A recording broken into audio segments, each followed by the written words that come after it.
What's up, man? Get this shit off the new album, nigga. You don't need no sunglasses. You a star, man.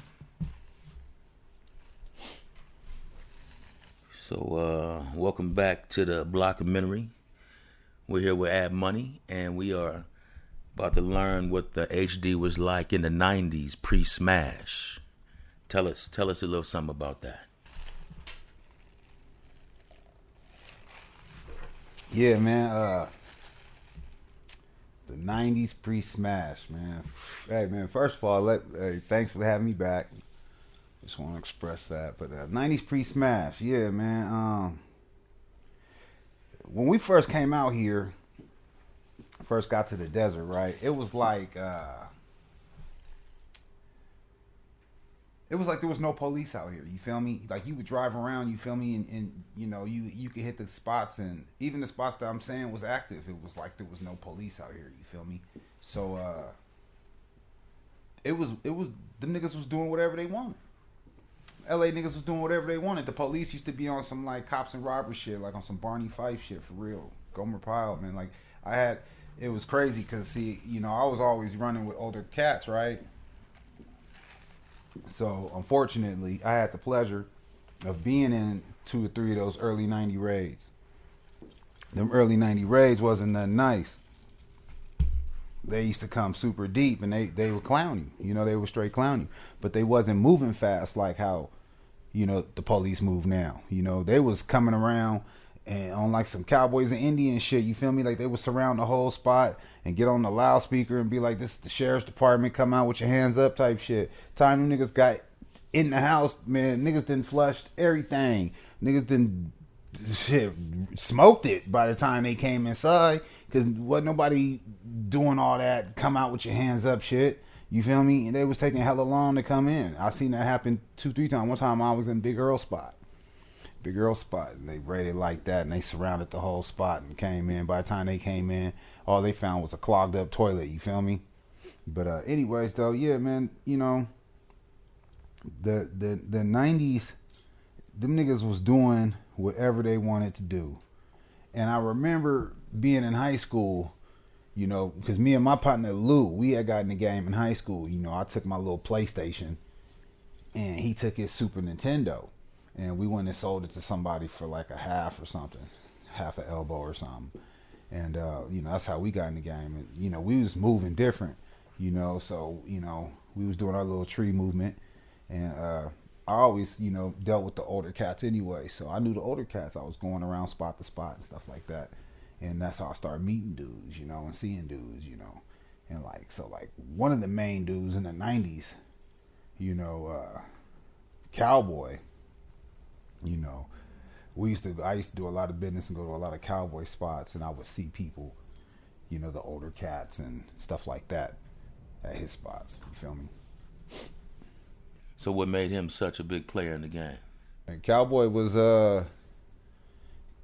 and Smokey was his brother, and then C-Bone was the cousin. Them niggas was like, you know, the biggest dudes out here for a long time, you know what I'm saying? And them dudes was having long paper.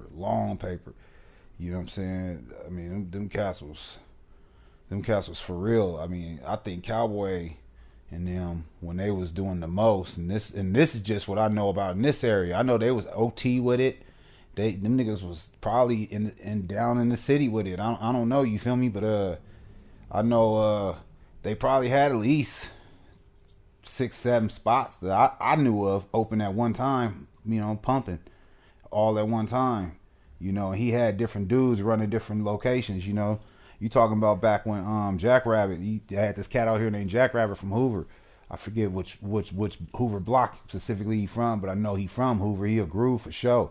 And he a OG. And I remember Jackrabbit got in a high speed chase and Cowboy, he had the 454 SS. Clean as a motherfucker with this girl named Deisha, the homie sister, and the homegirl daughter in the car.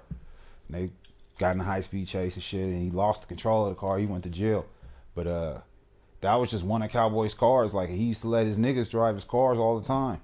I remember Cowboy had they had bought that brand. Him and his brother both bought matching Expeditions when the Expeditions first came out. They had the batch Expeditions, And Cowboy took all the original paint off of his and painted it, because Cowboy was from 90. I know that for sure. So he painted it like a powder blue. It didn't even it wasn't even all that it wasn't even all that clean. It was like how they got that matte paint jobs now, that dull paint job, you feel me? His shit was powder blue way back then, and they had they shit on airbags, and you know, Smokey had the Harley Davidson edition, and they had the big rims on the truck and airbags hitting 3-wheel motion and expeditions and shit coming down the block, beating, right? You know what I'm saying? Nothing. I mean, you know, it was nothing. Motorcycles and jet skis and shit. Them niggas was really having money, man. Them niggas had everything. I remember I seen Cowboy one time, not to glorify Cowboy like that, because, you know, all this shit, you know, fucked up a lot of shit in the long run. But one time I was in one of Cowboy spots in the flats, you feel me, and I was doing some business. I was taking my little weak ass $1,000 over there. I think I was probably 17. And I was going over to take my little $1,000. See, everybody knew me because I had went to all the different high schools. You feel me? In the desert, I always had a pager. I had a chip pager since I was in 9th grade. You feel me? You know what I'm talking about? So, and you know, every time they seen me, I was about some money. You know what I'm talking about? And so I go up in there. Kiki was running the spot. Kiki, Ralph. Hey, they call him Kiki. Kiki running the spot. Bless you. And he told me I had the little 1,000. He said, put your money over there in that bag. And so I went to go put my money in the bag, and I looked in the bag. The bag was full of money. It was a duffel bag. It was like, it wasn't the super long duffel bag. It was the shorter duffel bag, but it was full of money. And so when I threw my money in there, I was like, you know, looking, and then they was selling $5 sticks. They would sell fat Philly blunts for $5. So what he did was he was like, you know what I'm saying, if you want some trees, you could take 2 or 3 of these blunts, because they was counting up money and doing all these shit, and they hadn't gave me my sack yet. So he was like, roll these blunts up, and then you could have a couple of these blunts or whatever. So I'm sitting there rolling up the trees and shit, you feel me? And then Cowboy came in and he grabbed a duffel bag. The duffel bag, I don't know how much money was in that duffel bag, but it was full to the top, and everything was folded over like a band, like mine's, and I threw my band in there, and it was full to the top. So that was when I knew them niggas was for real, when I seen Cowboy come get the duffel bag full of money. Yeah. But you had other cats out here that was for real. Who else was a big player? Tell me about some other players in the game. Man, you had Big Reggie. First of all, you got to understand, Big Reggie from West Covina was a boss. You know what I'm saying? Big Reggie. See, I can't remember when Big Chris, R.I.P., got in the game, but when Reggie and Chris hooked up, they was really, them niggas was really doing it. But Big Reggie was a boss. Okay, Big Reggie. Big Reggie didn't have all that, you know, cause see, Cowboy and them, like, it seemed like everybody out here was their cousins. Somehow, the young niggas, the old niggas, they had a nigga named Baby Cowboy. That nigga was crazy. That was the homie, but that nigga was crazy. Yeah. You know, he was one of them niggas that he just liked to stay in drama. But Big Reggie and them, they was smaller. They was more contained to just the flats. But Big Reggie, he had a whole apartment complex sold up. The nigga, it was a four apartment complexes. And the nigga had, it was him in the back with his wife and his family and shit. Then across the way is where they kept all the work and shit. And then in front of that one is where his wife and family, little sisters and shit lived. They had their own spot. And then across from that one, next door to where his family stayed and shit, the one next door to that is where they was pumping the dope. You know, they was pumping out of that motherfucker everything you needed. And every garage over there had a lowrider in it. On my mama. And they was all Reggie's. Reggie used to go to the I used to ride with him, and I used to ride with Hucklebuck, this nigga named T. He had a 96 big body on 14s, I think, 13s or 14s or something back in the days. It was all white. He was from H-Ray Gangsters. We used to go down to the every year, go down to the San Bernardino lowrider show at the San Bernardino car show, and Reggie would have to get niggas for the neighborhood in the flats to drive all his lowriders down there, so he could bring all his cars at once. That was when Reggie was getting money. You had you had a lot of niggas getting money. You had Green Eyes and them. They was getting money on Lariat. I never really went over to Lariat too much all the way. You feel me? So I can't really all the way speak to how they was getting down, but the niggas was eating. Yeah, I forget how Green Eyes. I hate to say I forget how Green Eyes got killed, but he got killed. I can't remember how he got killed because Lariat was cracking. It was cracking on Lariat during the day, and then in the alley at night. You feel me? And they was selling dope on the front side during the day, and it was cracking at night like a drive-through. You feel me? And them niggas had that shit sold up over there. You had niggas like Lil Stymie before he went down. Lil Stymie was crazy, but Lil Stymie was the homie. Lil Stymie had a couple spots. He was gonna get. Lil Stymie was probably finna be like a major figure, but Lil Stymie, something happened, and I've heard different stories. I'm not too sure, but I heard that he got caught with a man tied up in the trunk of a car or something. I don't know if that's true or not, but he home now. But he did hella time. Lil Stymie went and sat down for hella long, but Lil Stymie was balling when he was running around. But he was another nigga. Lil Stymie, nigga, seemed like he was another nigga that like more like had niggas scared of him. He liked it that more than getting the money. You know what I'm saying? Because niggas wasn't fucking with Stymie. But he was another nigga had a deep ass family too though. Yeah. There was a lot of them niggas, man. Ray Dog. They tried to kill Ray Dog in prison. I seen him. I went to West Valley.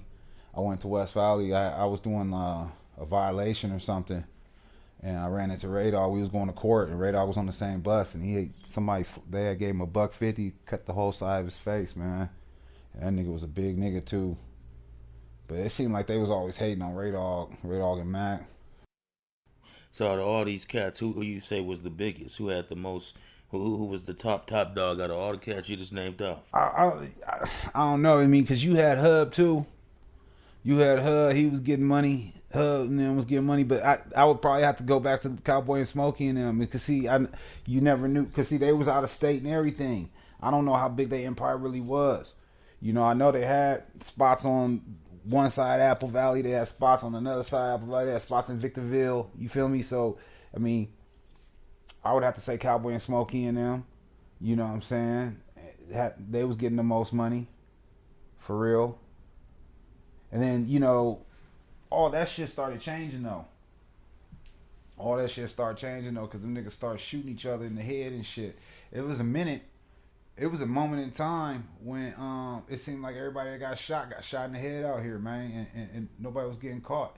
Like you had Gump, R.I.P. Gump was another young nigga that was getting money. He was coming up. He was getting money. He had his own spot. They killed Gump right in front of his house. Shot him in the head. Nobody got caught. I don't even know if nobody was getting caught or if the police just wasn't looking. Because like I said, they had that, you know, Barney Rubble police force out here. That was before Smash. See, Smash got invented to stop all this shit.